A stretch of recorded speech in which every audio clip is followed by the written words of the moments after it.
पांचवें चरण के रण के लिए वोटिंग का सिलसिला सुबह 7 बजे से शुरू हो चुका है। 10 मंत्री मोदी मंत्रिमंडल के, जिनकी किस्मत का फैसला आज ईवीएम में कैद हो रहा है। ये 7 चरणों में सबसे छोटा चरण है इस बार के लोकसभा चुनाव का।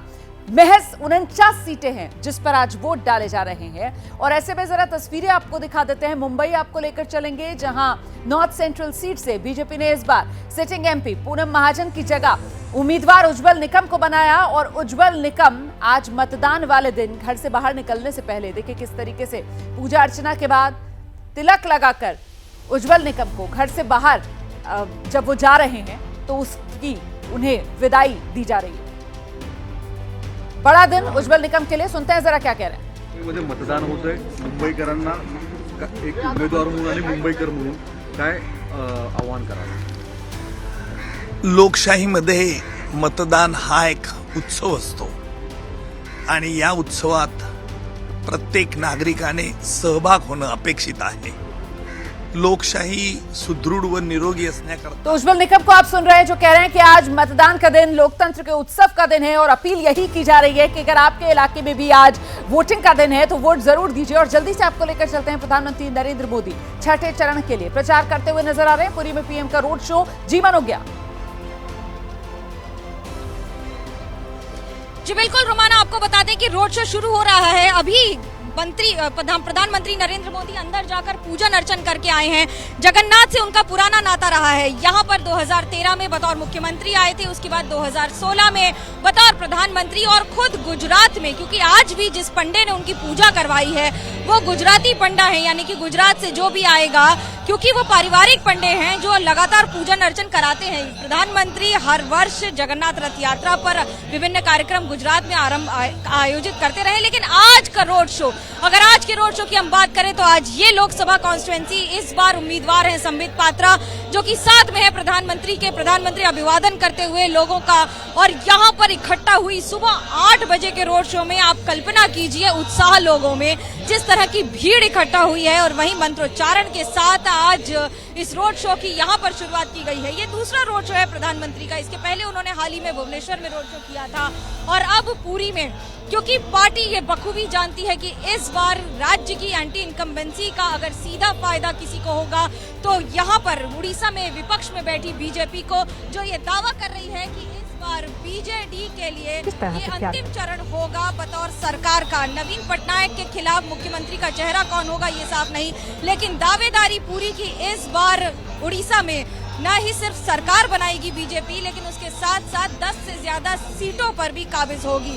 प्रधानमंत्री नरेंद्र मोदी ने कई रैलियां की हैं, लेकिन मैं अगर आज इस रोड शो की खासियत बताऊं, ये देखिए किस तरह से आगे महिलाओं को, यहाँ पर जो कार्यकर्ता हैं और विभिन्न लोग हैं जो साथ में इकट्ठा हुए हैं, यही प्रधानमंत्री नरेंद्र मोदी जगन्नाथ में पूजन अर्चन करके सुबह भोग लगाकर और उसके बाद अब यहाँ पर सबके साथ यहाँ पर उनका अभिवादन करते हुए फूलों की वर्षा जगह जगह से हो रही है। और ये देखिए, ये भावनाओं का भी सैलाब होता है। कई लोग ऐसे होते हैं जो प्रधानमंत्री को देखने आते हैं, मिलने आते हैं। हम जिस मंच पर खड़े हैं उस पर भी खड़ा होना मुश्किल हो जाता है।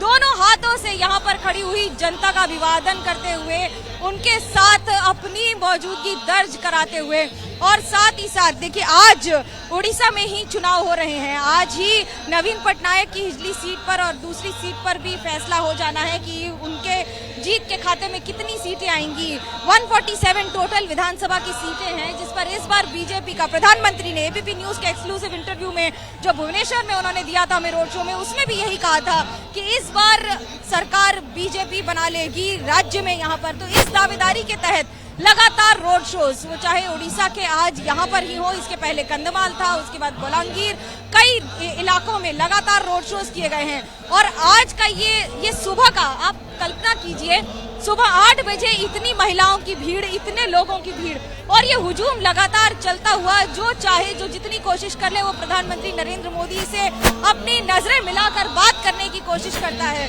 ये एक बहुत ही सात्विक शहर माना जाता है। यहाँ पर आप जब भी आते हैं, जैसे भी आते हैं, वैसे ही जगन्नाथ के रंग में रंग जाते हैं।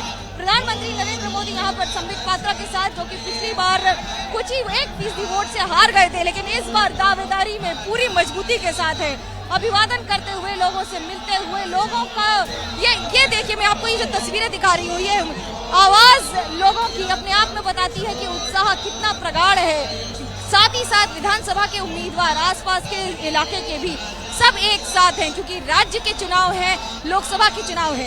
21 सीटों पर काबिज है यहाँ पर इस बार के चुनाव में, जहाँ पर सिंगल डिजिट में है बीजेपी 8 सीटों पर दावेदारी कर रही है कि इस बार डबल डिजिट तक आने का प्रयास, और उसके लिए मेहनत लगातार। क्योंकि जमीन पर अगर मैं आपको बताऊं कि जो एंटी इनकम्बेंसी राज्यों की होती है, उसे पिछली कई बार नवीन पटनायक की सरकार ने निस्तनाबूद तो कर दिया है, लेकिन इस बार जमीन पर जिस तरह से उत्साह देखने को मिल रहा है, आप देखिए लोग किस तरह से छोटे छोटे मंच बनाकर खड़े हैं। ऊपर जहां तक नजर जाएगी, सिक्योरिटी प्रोटोकॉल के बावजूद हर मंदिर पर, हर छोटे छोटे होटल पर, रेस्तरां पर, ये वही सड़क है जहां से रथ यात्रा गुजरती है, ये वही सड़क है जहां से जगन्नाथ का रथ खींचा जाता है, ये वही सड़क है जहां लाखों की भीड़ इकट्ठा होती है।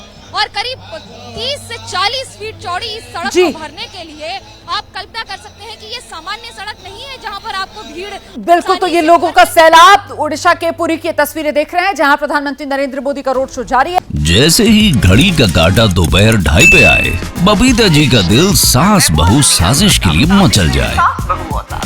और ये है इनकी बहू, पूरे दिन ऑफिस की टेंशन हो जाए गॉन जब ये करें अपना फेवरेट शो फ्री टाइम पे ऑन।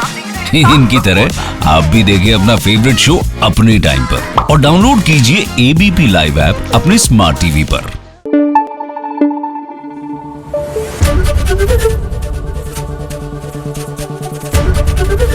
एबीपी न्यूज आपको रखे आगे।